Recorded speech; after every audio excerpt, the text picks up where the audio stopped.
Here we have a review for the DASIN model Kurama. So taking a look at the packaging, we do have a nice view of the figure there on the inside, his name here on the front. The color scheme does match his clothing, but other than that, we don't have a whole lot going on with packaging here, which is what we saw for the Yusuke figure. We do have Yu on the back for Yu Hakusho. Nothing on the other side. Some legal there on the bottom. Nothing on the top. So DASIN hasn't put a whole lot of effort into the packaging for these figures, but I'm hoping they've taken that energy and invested it into the actual figure itself. And now to review the accessories. So we do have a wooden floor stand base, which is the same base that DASIN has used for all of their recent releases.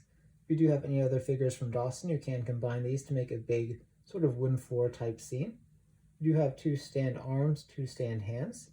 We have a briefcase, which is the same briefcase that we got with Yusuke.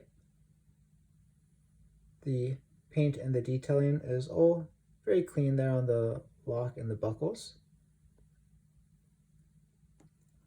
We do have 4 alternate heads. Taking a look at these, we do have the face with the closed eyes. The paint looks very clean on that.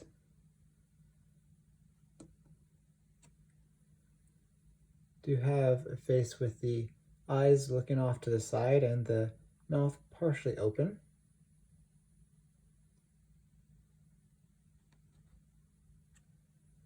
The face with the eyes looking off to the other side and a bit of a smirk there.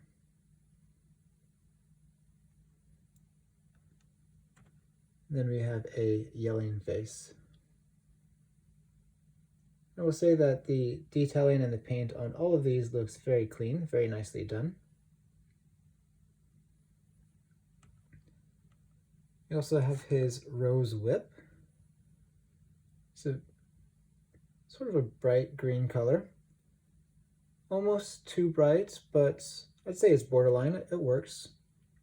But this is a very flexible plastic, so you can bend it and do different poses with it, which is very cool.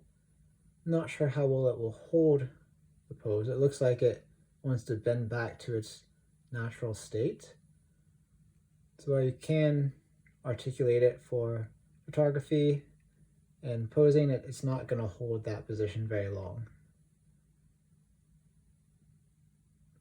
I'm not sure if, even trying to put it down to use gravity, it still wants to come up. So it's a nice thought with the bendable plastic, but because it doesn't hold a position, it's not really that great, to be honest. It'd be better if it was a bit sturdier and more rigid type of plastic that actually holds positioning. Either that or if they articulated it, which wouldn't look as good, but it'd be more functional than what we have here. We do have 2 roses, the pink and the red. So just putting these in my hand there. So the paint all looks very clean on that. It's probably going to be hard to get this to focus in the camera. Not too bad. But you do have some very nice detailing to the rose there. Same with the red as well. So those are pretty nice. And then we have 5 pairs of alternate hands. So starting from the bottom, we do have a pair of open hands. And like the Yusuke, this is very plasticky. It shines quite a bit in the light. Versus like the face. The face has more of a matte to it. It doesn't really shine, but when you put this right next to it, you can see there's definitely a difference in the plastic used on the hands. It's not ideal. It's not terrible. Probably not really going to notice it that much, but I would have liked to have a more matte plastic here for the hands.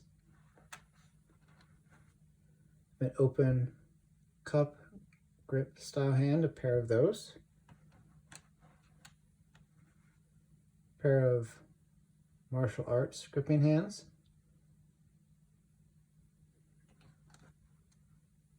You have a pair of hands for holding the rose. So this is different from the next hand, which is for gripping the briefcase. This one has a smaller grip for holding the stem of the rose. If we grab one of these, just test that out.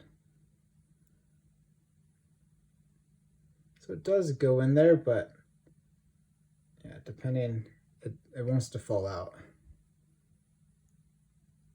So I wish this was actually a bit more snug since it's designed for holding the rose. Actually, that's a bit better. Looks like, oops, just trying to see if there's a specific way or if I got lucky on that one.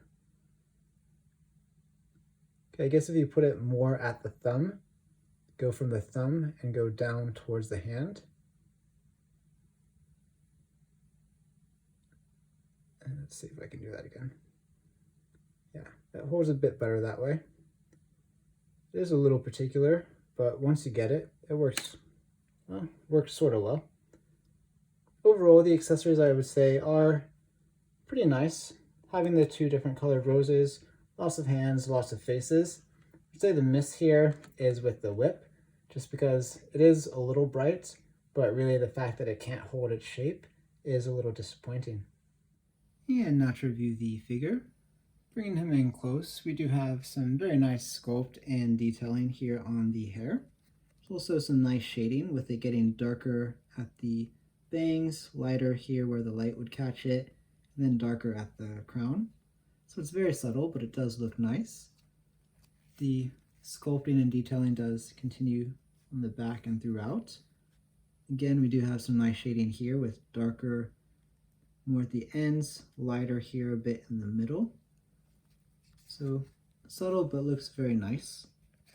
The face also, again, is very clean with the detailing and the decals there. I would say it looks very nice with the sculpt of the hair as well. Now for the uniform, so we do have his jacket and pants, which I'd say the clothing is almost too bright. It's magenta, so I do wish that was a bit more muted, a bit more subtle on the color there. The stitching does look nice throughout. For the shoes, we do have some detailing for the laces there. But overall, I'd say that does look pretty nice. Now for the articulation, so we can look forward a fair amount there.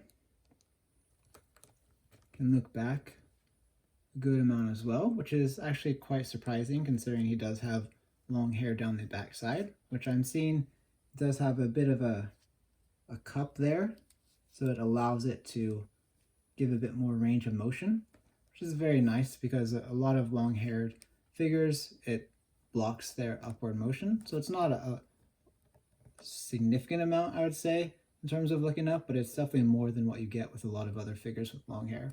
So I like that they did that. It works really well.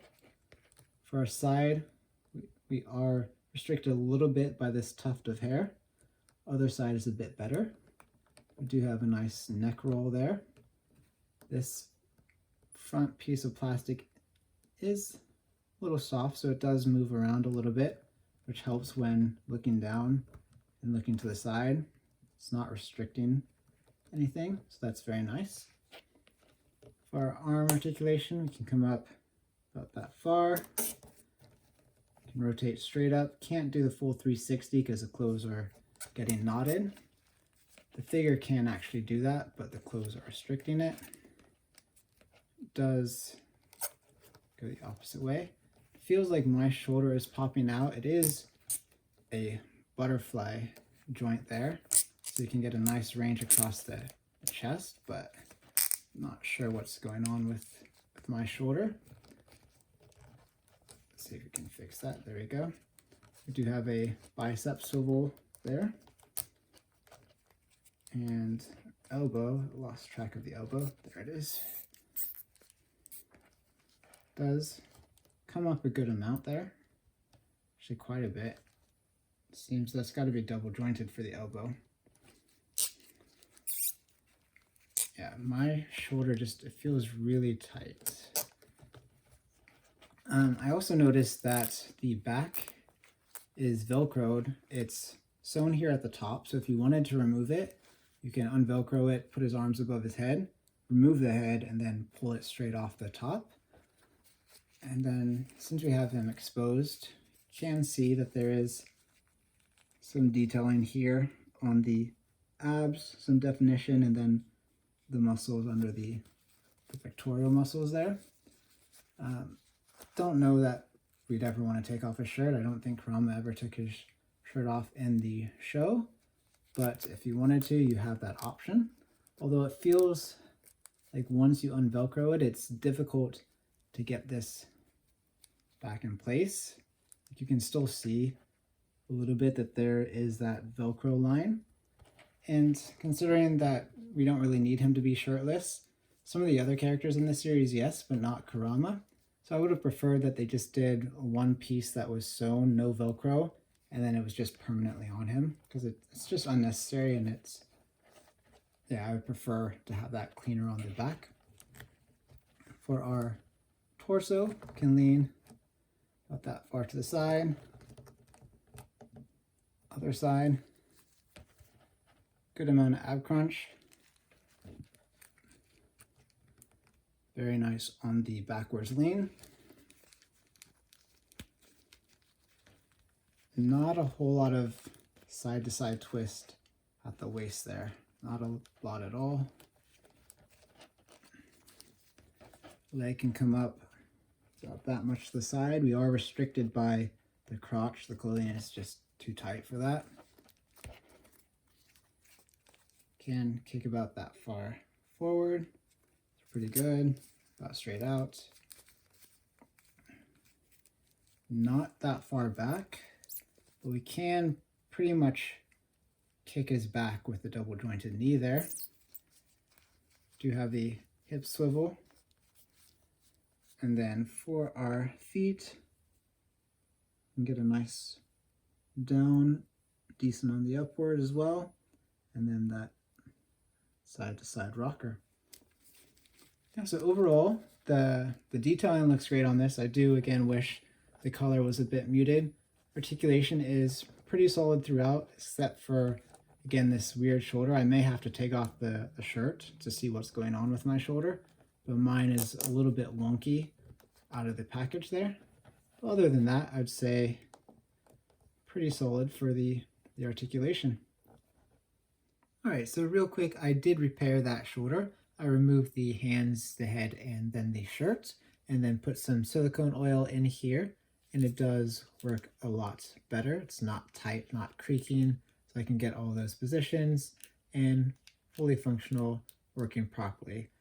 I know it's a little bit scary without the head there, the headless Kurama, but there he is, still looks good. I'll put them back together in just a moment and continue the review, but if you think this sort of tidbit is helpful, let me know, and in future reviews, if I do run into any quality issues and there are any quick fixes, I can include those in the reviews as well. Alright, so with Kurama put back together, I did want to try something else. I did notice that the heads for these all have the socket for the ball joints in each of the face plates. And I'll say I'm not really a fan of this because it leads to more potential for inconsistencies with the fitting of that socket on the ball joint. I did have issues with one of my Kenshin figures just having a different size, so one of the heads was loose and another one was like too tight. So I do want to try these out just to see how the quality is in terms of the consistency for that fit. So far they all seem pretty snug.